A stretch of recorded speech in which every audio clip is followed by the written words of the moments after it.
Yo, what's going on, everyone? It's your boy Ben and JB from JBM Sports Media, and here we are today giving you guys our NBA play-in prediction. As you guys see, the field is set for certain playoff matchups right here: Lakers, Rockets, Timberwolves, Nuggets, Cavs, Raptors, Knicks, Hawks, which is obviously JB's team right there with the third seed.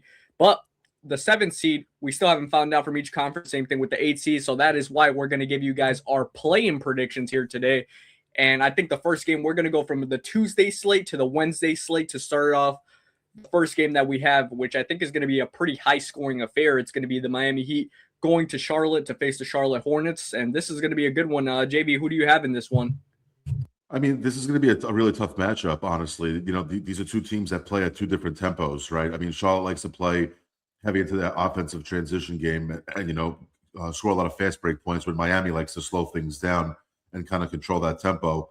I think, honestly, with Eric Spoelstra's experience, he gets these guys ready. I mean, he knows when the big games are coming and how to prepare for those games and get each of these squads that he's gone through. I mean, he's gone through obviously some A-list talent to some teams that haven't been great, and he's been able to at least get to a playoff, clinch a playoff berth and at least be competitive to at least compete for a title.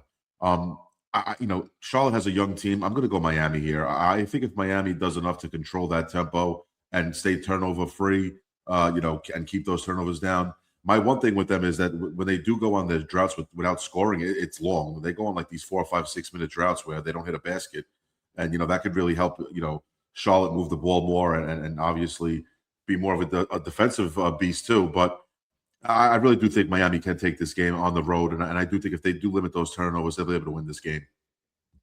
I think there's two ways I see this game playing out. Obviously, Miami gives up a crap ton of points defensively. They're not the best. Same thing with Charlotte, though. So I do think it's going to be very high scoring. I see that Charlotte is favored. I think they're 5.5 point favorites in this game.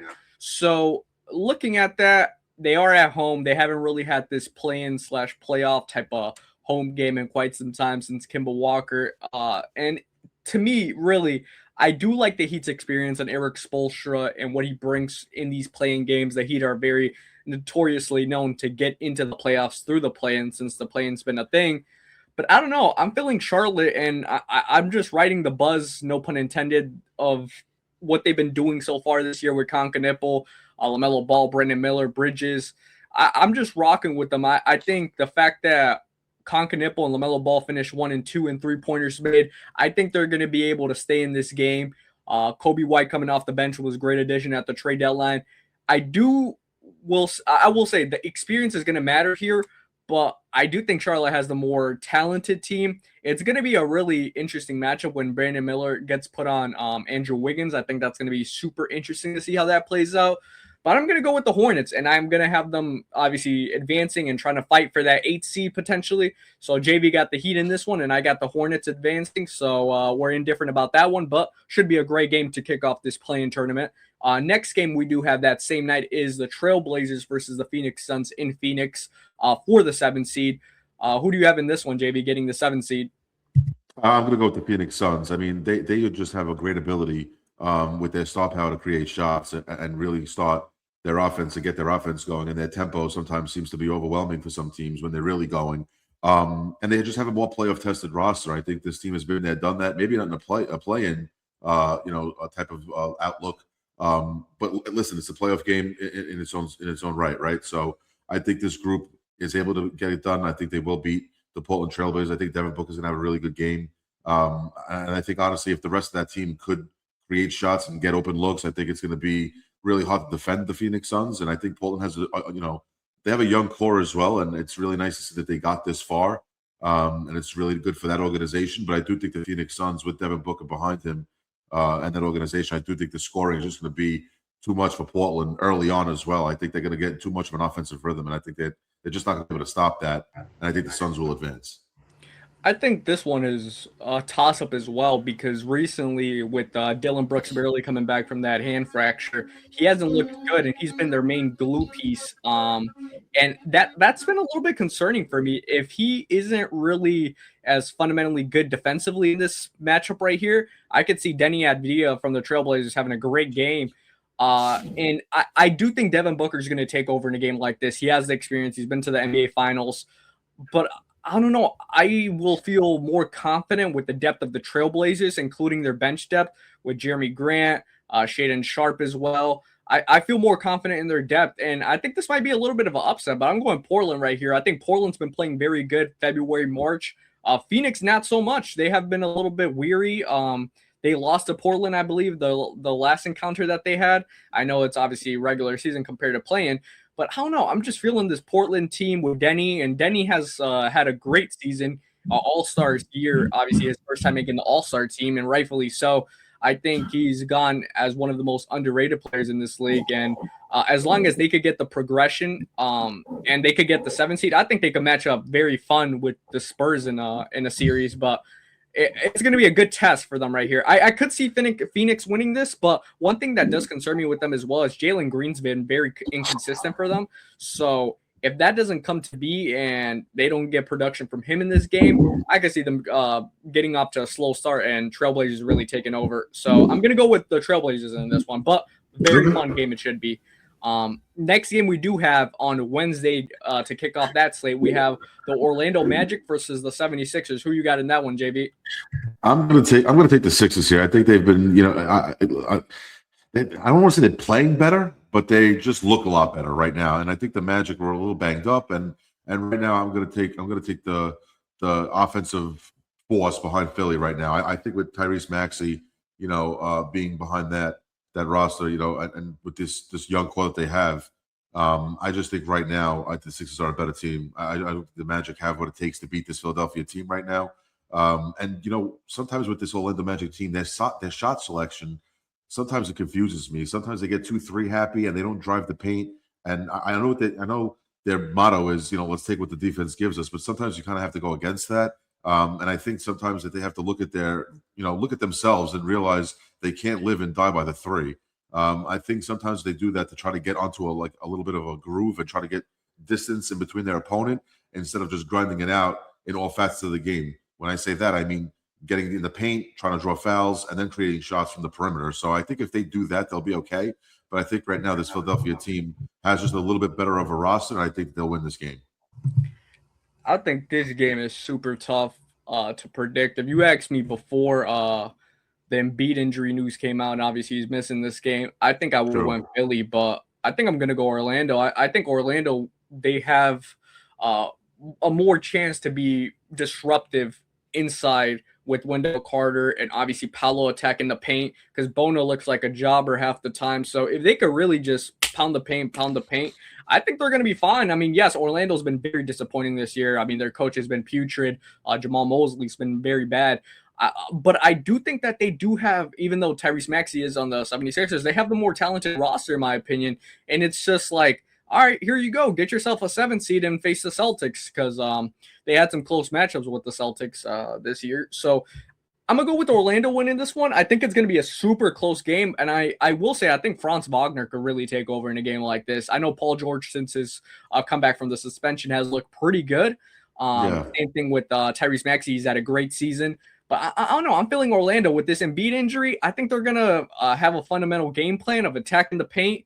Paolo's probably going to get fouled a lot in this game. And then when he doesn't and he has to kick it out, I think De Silva and Desmond Bane are going to take over. So, I mean, Orlando should win this game, and I think they're going to win this game and take over that 7 seed, which, I mean, they should, but I wouldn't be surprised if Philly does win because Orlando has been not the best. Yeah, I mean, listen, if Philly could get, VJ Edgecombe going and Paul George, like you said, has been playing very well. If those two guys could get into some type of groove, I think it'll help a lot, especially Maxey. But this defense is going to have to, put Orlando in some tough shot selection, situations, and I think that's how they'll win this game, Philadelphia. Facts. All right, fair enough. I got the Magic, you got the Sixers. So far, we're split. Next one, we have the 10 seed, which I think it's going to be going to be the best game of the play-in, honestly. The Warriors versus the Clippers. Battle between Kawhi and Curry gives me 2019 throwback with the Raptors and the Warriors, but this is with the Clippers right here, and this is going to be obviously in the Intuit Dome, hosted by the Clippers. Who do you have in this one, JV? I have the Clippers taking this. I see the Clippers being at their best when they slow the pace down, and if they could slow Steph Curry down, which to me, he's obviously the main focal point of that whole offense, they'll be just fine. I think they'll be able to focus on, the rest of the guys in that Warriors roster and that starting lineup. But if they could control Steph Curry and keep him at bay and have to force the ball out of his hands and, rely on, his teammates to have to score, I think that the Clippers are going to win this game handedly. And obviously the Clippers are at their best, like I said, when they slow the pace down and when Kawhi is able to get those mid-range jump shots so effortlessly. And if they could do that and get him in a position to score the basketball early and often, I think the Clippers can win this game by maybe 7 to 10 points without even being, shocked about it. So I do think the Clippers will win this game. As long as they come to play defensively, they'll be fine offensively, I think, and they'll be able to win this game and move on. Absolutely. I think the Clippers do have the more depth surrounding their roster, especially with Garland, Benedict Mathurin. One thing I think the Warriors could exploit in this one, which I think would make it super interesting, is the pick and pop game with Curry and Porzingis. We kind of seen it a little bit since Curry's come back. I think that could be really good for the Warriors. If they could get that on a run in this game, I could totally see them winning it. It's going to be super tough, though. It is going to be in the Intuit Dome, like I said. Clippers fans, with the wall and everything like that, they always show out in games like these. And I do believe that the Clippers do have the better roster right here, but I don't know. It's just something about Stephen Curry in games like these. I think he's just going to turn it up. And even though I saw the report that Steve Kerr said yesterday that Curry and Porzingis both have minutes restrictions for this game, I'm calling cap on that. They don't have minutes restriction on games like these. It's a win or go home game. I think he's really trying to bait something in between the Clippers game plan, and he knows Tyronn Lue a lot. From the days when he was with the Cavs and Warriors-Cavs matchups. So I think that was a little bit of a bait right there by Steve Kerr, but hey, shoot what you got to shoot. And even though, like I said, I do believe the Clippers are the rosters, one thing that concerns me, Clippers turn the ball over a lot when Darius Garland has been there at the helm.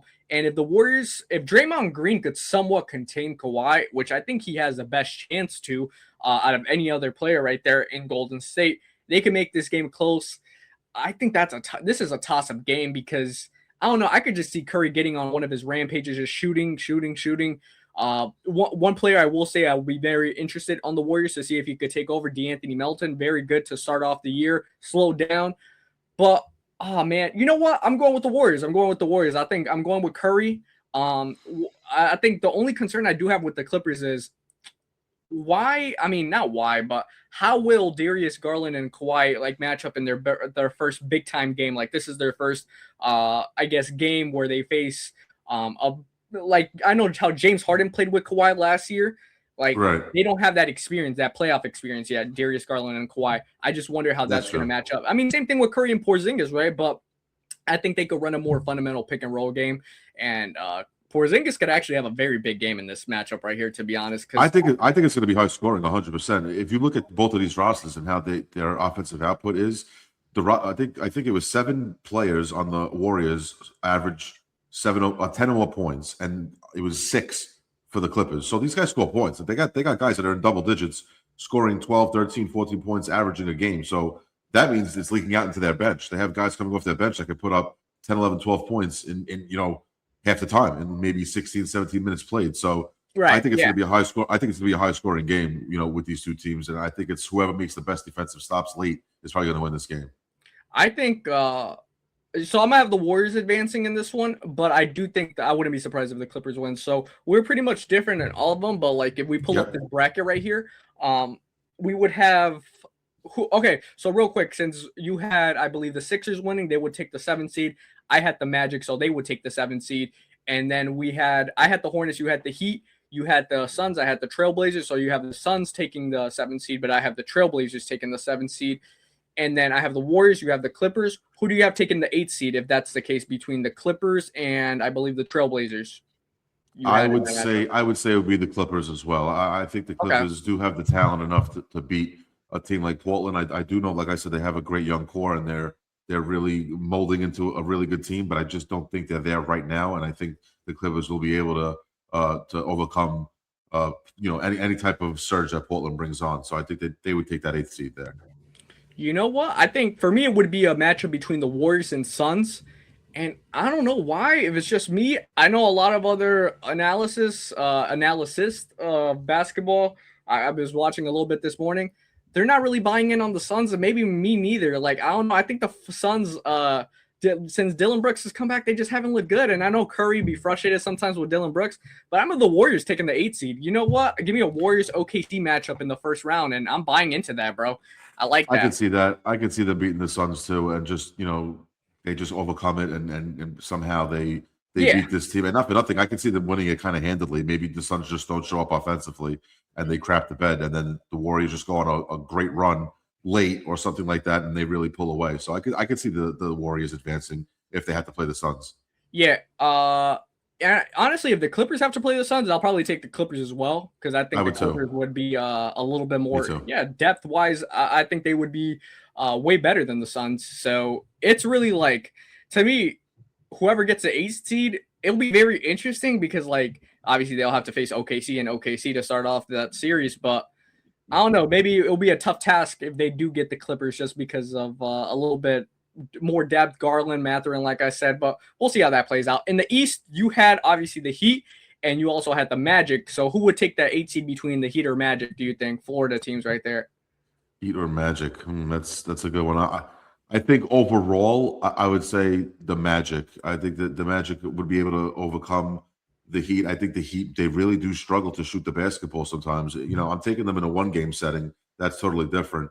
But in a setting where there's a couple of games that they'd have to play, I don't know. But I think right now against that Magic team, in order to get that 8th seed, I don't know, man. Now we're in another game where the Heat have to shoot well and play good defense. I don't know. I would like the Magic. I think the Magic have a better roster when it comes to them facing up against Miami. Right. I like that. Honestly, the Magic take the 8 seed, 6 or 7. So basically stays how it was.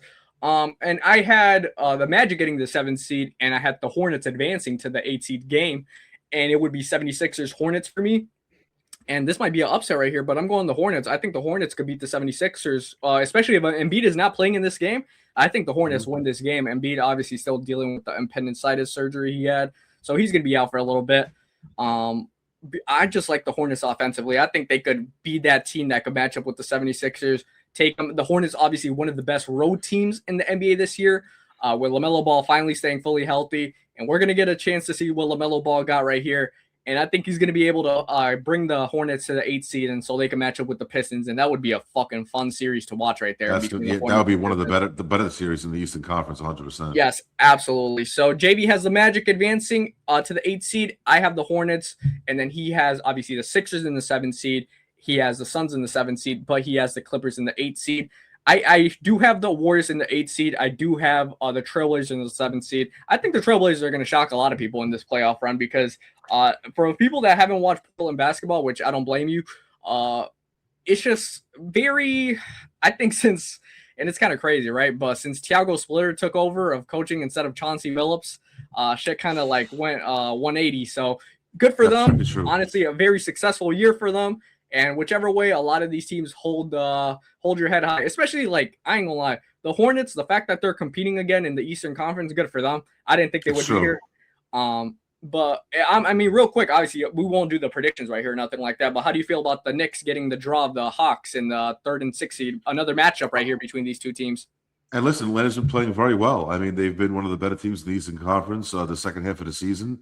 And the Knicks have been, they've had their moments where they go on a 5 or 6 game winning streak, and then maybe they drop 2 or 3, and it brings them back down to earth. But they've been maintaining, and the Knicks have had a good season. And they've definitely improved their defensive efficiency under Mike Brown compared to Thibodeau, which is actually very surprising if you actually look at the numbers there. So they're actually a better team on paper and proving it on the court. I do like the Knicks over Atlanta. I'll say that. I think the Knicks do have what it takes. They have a very good roster, and this roster should be able to beat the Atlanta Hawks. And I think they should be able to advance with no problem. There should be no problems here. There's no Trae Young. I know that. I know he's been their thorn in their side. But this Hawks team, that's true. So listen, there's no more thorn in the side, and just go figure it out. You have the good enough team to do it, and just go get it done. That's basically what it comes down to. Yeah, that game, their first game will be, I think, on the afternoon. I think first game on Saturday will be Cavs Raptors, and I think then Nuggets T-Wolves, and then afterwards Knicks Hawks. So it'll be kind of more so in the evening, so that'll be a good one to catch for everybody. Series starts in MSG, but obviously we want to know your guys' prediction. Who do you guys have advancing in the play-in tournament? And if you guys want to shoot us in general, who do you guys have being, I guess, a shocking upset in the first round? If you guys do have one, obviously we want to know.